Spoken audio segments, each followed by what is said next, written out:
Hi friends good morning. तो सकाल सकाल आमर ब्रेकफास्ट पड़े आसछि देखंतु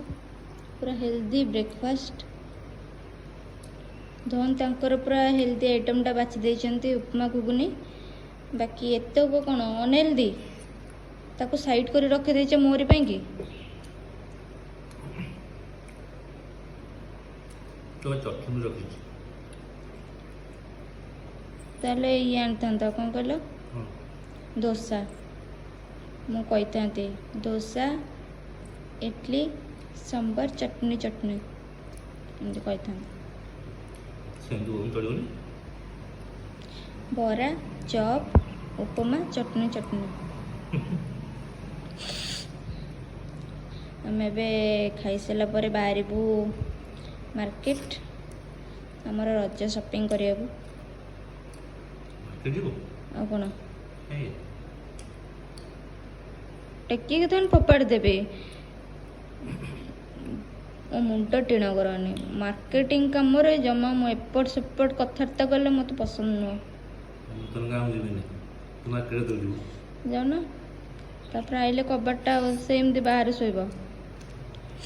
ना से ऑफिस को जापर ना तुम ससुर घर को जापर ना ठीक आसपर बालकोनीटा खोला थी से शोब डाक्टर भी उपास रे पूरी खाइब ना खाइबे खाइबे कौन खाइब मत को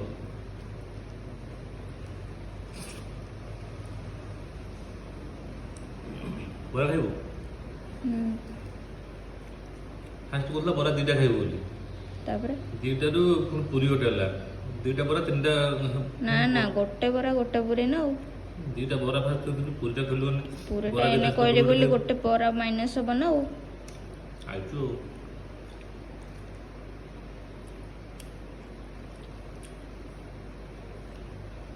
काले रात्रि फैन किसी खिया नला काले आंब खाई काले रात्रि धन कहले मत भोक होनी मु खाली आंब जदि हम खाई देकी शोई पड़बी मु कहली भल हला तुम आंब खाई शोई पड़े पानी पीकी शोई पड़ेबी मु एक्चुअली घर 5टा खंडे मिठा खाई पलि आसती से मत भोक होलानी मु धन को कहलिनी कही कहे तू पेट फुले पलि आसलु मत देलु तू खाई दिए ना मुंगल जाओ देते हैं मैं एपटे कम कर रहा हूं गुन्नु बुली बुली काई मिठा बांटो देला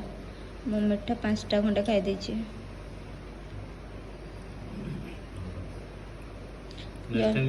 तमे जल्दी खाओ जिया चलो।